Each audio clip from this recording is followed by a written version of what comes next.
신년주일에 우리에게 허락하신 하나님의 말씀은 디모데후서 3장 13절에서 17절 말씀입니다.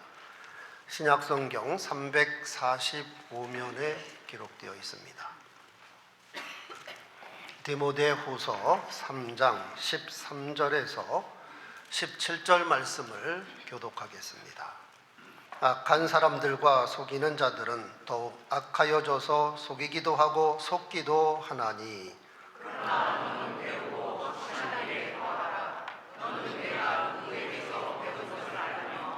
또 어려서부터 성경을 알았나니 성경은 능히 너로 하여금 그리스도 예수 안에 있는 믿음으로 말미암아 구원에 이르는 지혜가 있게 하느니라.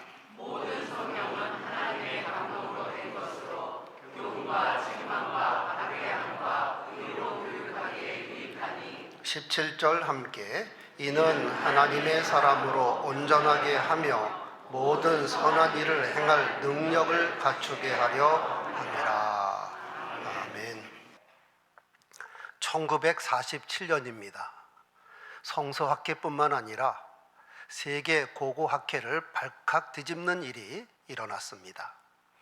무슨 일인가 하면 이스라엘 사해 서북쪽에 쿰난 지역이라고 있는데 거기에서 염소를 치던 베두인 목동들이 어느 날 염소 한 마리를 잃어버렸습니다. 이에 염소를 찾기 위하여 돌아다니다가 사해 근처 절벽을 만났고 거기서 조그만 동굴이 있는 것을 발견했습니다. 한 목동이 혹시나 해서 동굴 속으로 돌을 던졌는데 쨍그랑 하는 항아리 소리가 들리는 겁니다. 그래서 조심스럽게 동굴 속으로 들어갔더니 여러 개의 긴 항아리가 거기에 있었습니다. 그 안에 세마포에 쌓인 두루마리가 7개가 있는 겁니다.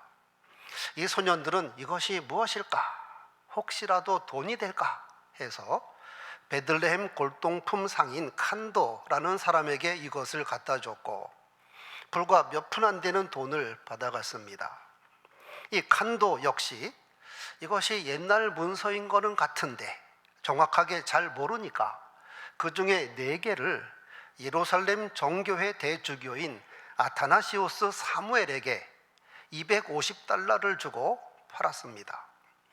그런데 알고 봤더니 이것이 주전 150년경부터 거기 살았던 에세네파가 쓴 구약 성경 두루마리였습니다. 무려 역사가 2000년이 되었습니다. 지금까지 갖고 있던 성경 사본보다 무려 1000년 앞선 최고 오래된 성경 사본. 대주교는 이것을 인정받고 또 잘 보관할 수 있는 미국에 가지고 가서 25만 달러를 주고 팔았는데 결국 이스라엘 정부가 보낸 사람이 매입을 하였습니다. 어쨌든 250달러에 사서 25만 달러에 팔았으니 무려 1000배 남긴 겁니다. 이 사본들은 사해 사본이라 명명했고 지금은 이스라엘이 특별히 건축한 체계 전당이라는 곳에 보관이 되어 그 값을 매길 수 없는 이스라엘의 국보 중에 국보가 되었습니다. 그런데 여러분, 성경 사본도 이렇게 값지지만 성경 말씀 그 자체는 세상의 그 무엇과 비교할 수 없는 가치와 능력이 있는 것을 알아야 합니다. 러시아는 오래전부터 기독교 국가였습니다. 러시아 정교회. 그런데 공산혁명이 일어나기 전까지 러시아 정교회는 성경책을 장식하는 일에 몰두했습니다. 하나님께서 우리에게 성경을 주신 목적은 말씀을 읽고 듣고 믿으라고 주셨는데 그들은 말씀에는 관심이 없고 오직 성경책을 온갖 금으로 장식하고 성경책을 아름답게 꾸미는 일에 정신이 팔려 있었습니다.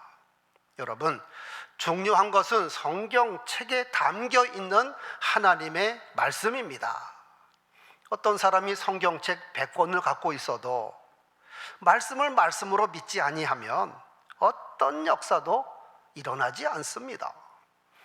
오늘 2024년 신년주일, 그리고 우리 교회는 금년부터 성경 낭독방을 조직하여 전 교인이 매일 성경을 소리내어 읽고 있습니다. 정말 귀하고 복된 일인데, 우리가 성경을 읽을 때 말씀의 가치와 능력을 알고 읽자 이 말입니다. 너희가 우리에게 들은 바 하나님의 말씀을 들을 때에 사람의 말로 받지 아니하고 하나님의 말씀으로 받음이니 진실로 그러하도다. 이 말씀이 또한 너희 믿는 자 가운데서 역사하느니라. 첫째, 말씀은 구원에 이르는 지혜를 가르쳐 줍니다. 세상에 오신 구주 예수님은 말씀이 육신이 되신 분입니다. 즉 사람이 구원을 받는 것은 다름 아닌 말씀으로 구원받는 겁니다. 옛적의 선지자들을 통하여 여러 부분과 여러 모양으로 우리에게 말씀하신 하나님이 이 모든 날 마지막에는 아들을 통하여 우리에게 말씀하셨으니, 요한복음 14장 24절 예수께서 말씀하시기를 너희가 듣는 말은 내 말이 아니요 나를 보내신 아버지의 말씀이니라. 예수께서 전하신 하나님의 말씀을 믿어야 구원이 있고, 예수께서 행하신 일들을 믿어야 영생을 얻는 겁니다. 구약시대에도 말씀으로 구원을 받았고 신약시대에도 말씀으로 구원받는 겁니다. 애굽에 내린 10번째 재앙, 장자의 재앙에서 사는 비결이 무엇일까요? 하나님께서 말씀하신 대로 양의 피를 문설주와 윗임방에 바르는 겁니다. 출애굽한 이스라엘 백성들이 홍해에서 사는 비결이 무엇일까요? 하나님께서 말씀하신 대로 모세의 지팡이를 바다 위로 내미는 겁니다. 말씀대로 했더니 하나님께서 홍해를 가르셨습니다. 불순종으로 인하여 불뱀에 물려 죽던 백성들이 사는 비결이 무엇일까요? 말씀하신 대로 노뱀을 만들어 장대에 매달라 그것을 쳐다본즉 살리라. 신약시대에 구원받는 비결이 무엇일까요? 모세가 광야에서 뱀을 든 것 같이 인자도 나무에 들려야 하리니 이는 그를 믿는 자마다 영생을 얻게 하려 하심이니라. 예수 십자가 사건은 꼭 한 번 있었습니다. 이것은 복음이고, 복음은 말씀으로 증거가 되고 선포가 되어야 합니다. 본문 15절 성경은 능히 너로 하여금 그리스도 예수 안에 있는 믿음으로 말미암아 구원에 이르는 지혜가 있게 하느니라. 여러분, 다른 종교의 경전으로는 구원받을 수가 없습니다. 구세주는 오직 예수 그리스도뿐이고, 예수를 그리스도라고 증거하는 책은 성경뿐입니다. 오직 성경 말씀만이 구원에 이르는 지혜를 가르쳐 주십니다. 두 번째, 말씀은 사람을 사람답게 만듭니다. 하나님께서 천지 만물을 말씀으로 창조하셨습니다. 여호와의 말씀으로 하늘이 지음이 되었으며 그 만상을 그의 입 기운으로 이루셨도다. 히브리서 11장 3절 모든 세계가 하나님의 말씀으로 지어진 줄을 우리가 아나니. 말씀으로 만물을 만드셨다는 것은 세상이 말씀으로 운행하고 말씀으로 존재한다는 것입니다. 더욱이 하나님의 형상대로 지음받은 사람은 말씀대로 살아야 사람다운 사람이 되는 겁니다. 아담과 하와의 타락은 말씀을 짓밟은 결과입니다. 그러므로 구원도 말씀으로, 사람이 사람 되는 것도 말씀으로. 본문 13절 악한 사람들과 속이는 자들은 더욱 악하여져서 속이기도 하고 속기도 하나니. 아담 이후 모든 사람은 죄악에 빠졌고 온갖 나쁜 수단 방법에 발달했고 서로 속이고 속으며 살아가고 있습니다. 14절 그러나 너는 배우고 확신한 일에 거하라. 세상에 떠도는 이런저런 거짓말과 주의 주장에 흔들리지 말고 영원히 변치 않는 불변의 진리, 하나님의 말씀을 배워 확신 가운데 거하라. 그러면서 16, 17절 모든 성경은 하나님의 감동으로 된 것으로 교훈과 책망과 바르게 함과 의로 교육하기에 유익하니 이는 하나님의 사람으로 온전하게 하며 모든 선한 일을 행할 능력을 갖추게 하려 함이라. 사람을 사람되게 하고 성도를 성도되게 하는 것이 하나님의 말씀입니다. 그러므로 한 사람의 인생이 성공적인 인생이 되느냐 실패자가 되느냐 무엇에 달려 있습니까? 하나님의 말씀의 가치를 아느냐 모르느냐.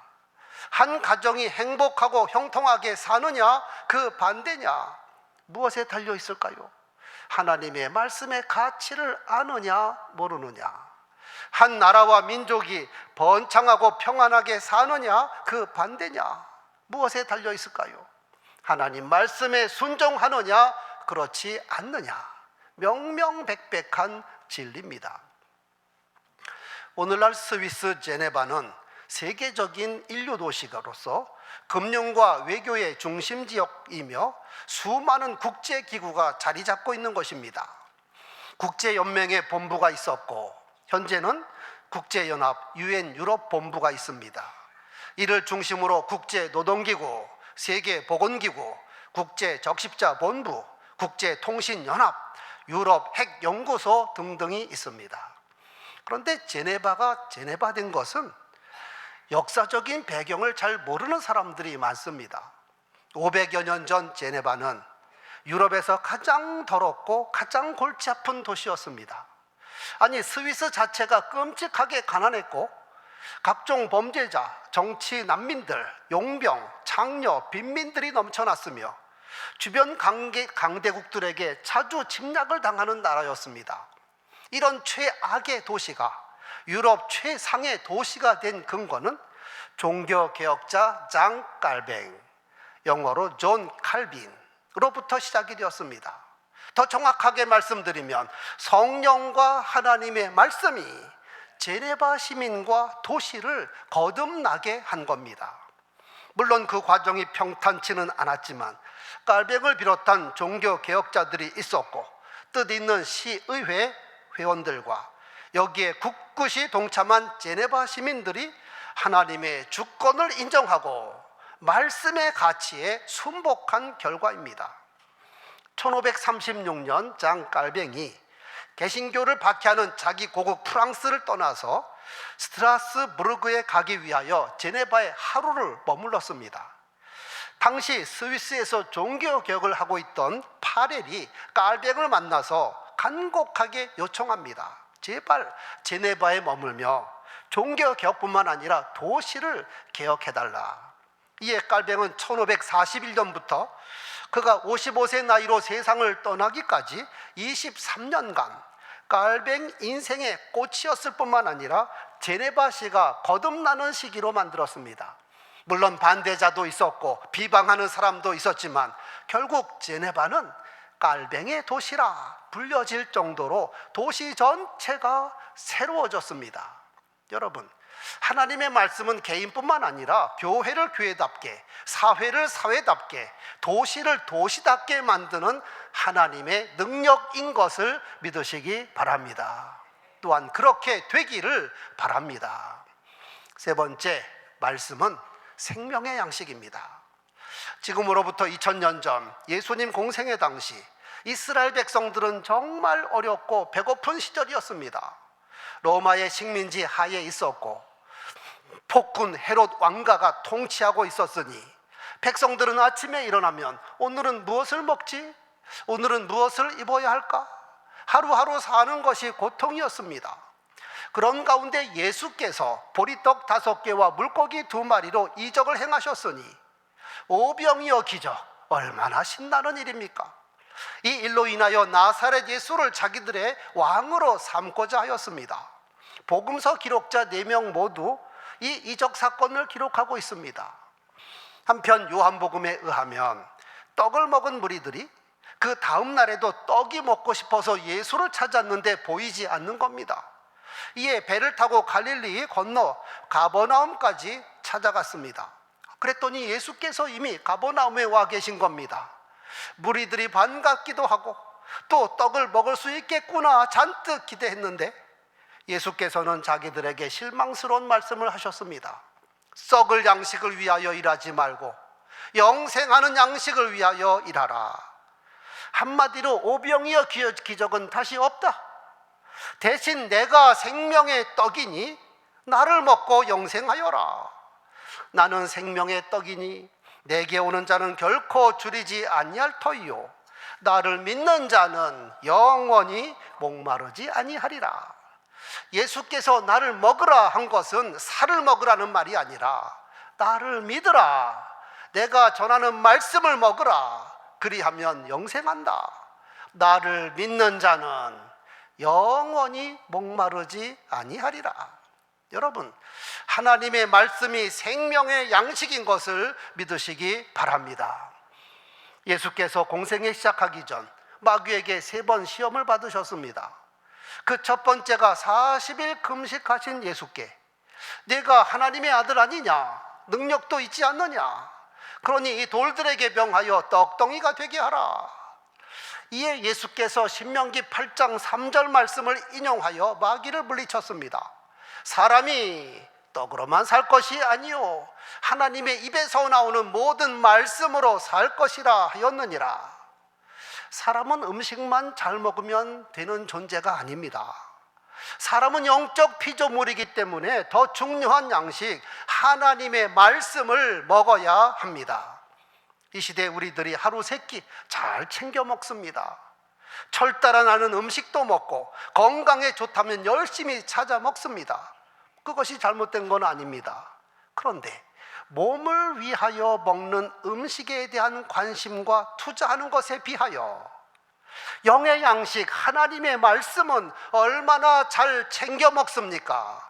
말씀을 섭취하기 위하여 시간과 물질과 정성을 얼마나 기울이십니까? 우리는 혹시라도 가버나움까지 따라갔다가 예수는 만났지만 실망해서 돌아간 그런 사람들이 되어서는 아니 됩니다. 하나님의 말씀은 생명의 양식입니다. 말씀을 맛있게 열심히 잘 먹는 사람이 영적으로 건강하고 풍성한 사람입니다. 시편 기자는 고백하기를 여호와의 말씀이 내 입에 꿀과 송이꿀보다 더 달도다. 이 고백이 오늘 우리의 고백이 되기를 소원합니다. 4번째, 말씀은 세상을 이길 능력을 주십니다. 우리가 살아가는 세상은 온갖 죄악으로 가득한 세상입니다. 하루에도 수십 번 시험과 유혹이 있고 자칫 잘못하면 죄와 사망에 빠질 수밖에 없습니다. 무엇보다 사탄 마귀는 믿는 자라도 삼키기 위하여 수단과 방법을 가리지 않습니다. 이에 영적 싸움을 피할 길이 없는 겁니다. 그래서 성도는 하나님의 전신 갑주를 입어야 합니다. 자신을 보호해야 합니다. 이는 악한 날에 너희가 능히 대적하고 모든 일을 행한 후에 서기 위함이라. 우리가 입어야 할 전신 갑주란 진리의 허리띠, 의의 호심경, 평안이 복음이 준비한 신발, 구원의 투구, 이 모든 것 위에 방패를 가지라. 믿음의 방패. 그런데 공격할 무기도 있어야 합니다. 성령의 검, 곧 하나님의 말씀을 가지라. 여러분, 2000년 전 칼 없이 전쟁터에 나가는 것은 죽으러 나가는 겁니다. 영적 싸움도 마찬가지입니다. 성령의 검을 가지고 나가야 이깁니다. 성령의 검이란 하나님의 말씀, 즉 하나님의 말씀이 예리하여 항상 내 입에 있어야 합니다. 사탄 마귀로부터 승리하려면 성령의 검이 있는지 없는지도 모르고 있어도 무디어져서 제대로 사용하지 못하면 반드시 패하게 되어 있습니다. 예수께서도 마귀에게 3번 시험 받으셨으나 3번 모두 기록된 말씀으로 마귀를 물리치셨습니다. 기록되었으되 기록되었으되 기록되었으되.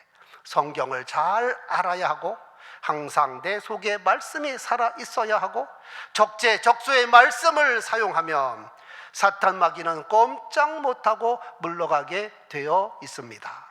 이렇게 날마다 말씀으로 승리하는 삶을 살아야 성도입니다. 말씀을 마무리하고자 합니다. 과거나 현재나 미래나 세상은 항상 죄악이 관영합니다. 악한 사람들과 속이는 자들은 더욱 악하여져서 속이기도 하고 속기도 합니다. 그런 가운데서 성도는 달라야 합니다. 세상을 이겨야 하고 성도답게 살아야 합니다. 비결은 오직 하나님의 말씀. 하나님의 말씀은 성령의 감동으로 주어졌기 때문에 우리에게 구원에 이르는 지혜를 주시고 사람을 사람답게 만들며 우리의 생명의 양식이고 세상을 이기는 하나님의 능력입니다. 그런데 성경책만 갖고 있으면 되는 것이 아니라 항상 말씀을 가까이 하여 내 목소리로 읽고 읊조리며 마음에 새겨야 합니다. 즉 말씀을 말씀으로 믿을 때에 능력이 나타나는 겁니다. 이 말씀이 또한 너희 믿는 자 가운데서 역사하느니라. 2024년뿐 아니라 우리의 남은 생애가 말씀 가운데 은혜와 진리가 충만한 삶이 되기를 축원합니다.